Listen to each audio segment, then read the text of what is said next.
Kafin dai samun damar jagorantar ragamar Najeriya na tsawon shekaru 8 da ya yi, shugaba Buhari ya shafa lokuta da dama yana fitowa takarar shugabancin Najeriya, wanda a ƙarshe dai haƙarsa ta kai ga cimma ruwa a shekara ta 2015, wanda ma a lokacin 'yan Najeriya ke cike da burace-burace kan gwamnatin da suke amanar za ta samarwa da talaka da mafita.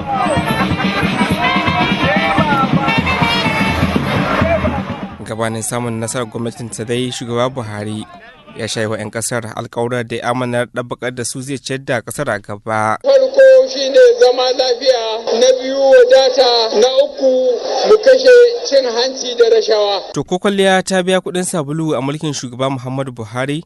Tambayar kenan da na yi wa Yusuf Dingyadi, kakakin shugaban babbar jam'iyyar PDP mai adawa a Najeriya. Inna lillahi wa inna ilaihi raji'un. Duk wanda zai kalle mu a Najeriya musamman arewa maso yamma, a kalle mu a ce wata kwalliya ta biya kuɗin sabulu. Yanzu duk Najeriya ba wata jiha kowace iri ce da ba ta tata matsala kan sha'anin tsaro. To da haka yanzu kwanaki kalilan gabanin ƙarar wa'adinsa, kinan talakawa guda za su yi ko kuma alhini? To ni dai wallahi ban ji daɗi ba, domin kuwa a rayuwata tun da na dawo a inda nake ban taɓa jan halbin bindiga ba sai lokacin gwamnatin Buhari. Ko da yake wasu na ganin gwamnatin mai ban kwana ta lum'ar da magance ta zai ɗau dogon lokaci. A ganin wani masoyi shugaban Anas Ɗannayeba na ganin Buhari ya taka rawar da ta shafe tarihin PDP.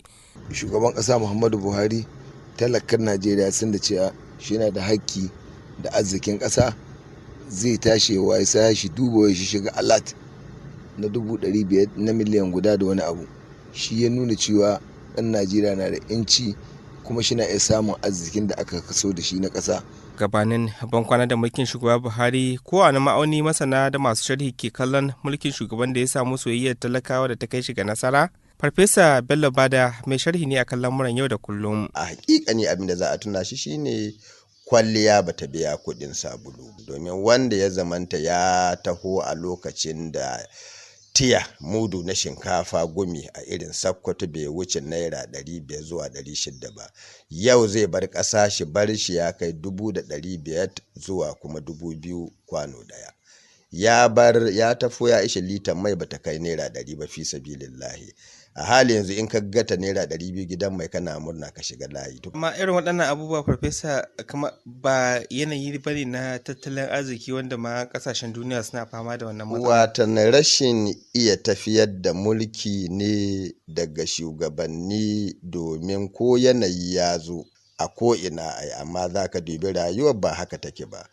Amma Profesa, wasu na ganin a gwamnatin Buhari ne aka fito da shirarwan da kai tsaye na da alaka da talaka. Misali shirin na trader money, yan power ga yan boko, hakan da ire-iren waɗannan shirarwan. An yi a gwamnatin Buhari, Profesa, ba za a ce ta taka rawar da ya kamata a ce 'yan Najeriya ya ma kamata a ce sun mata guda ba? Watan Malam Aminu, ba shi yiwa idan Allah ya sa ruwan sama sun ka sauka, ka zo ɗaya ka yi shuka ga gonanka, kuma ba ka sake dawo ma gonan nan sai lokacin girbi ya yi. Ka zaci cewa in ka koma wannan gona girbi ɗaya za kai kuma ka girbi abin ƙware, ba shi yiwa. Yayin da ya rage 'yan kwanaki shugaban ya adabo da kujerar shugabancin Najeriya, ko da me 'yan Najeriya za su rika tunawa da gwamnatin shugaba Buhari mai barin gado? Lokaci ne kadai zai samar da wannan amsar. Aminu Alhussein Amanawa, taskar Bijim daga Sokoto a Najeriya.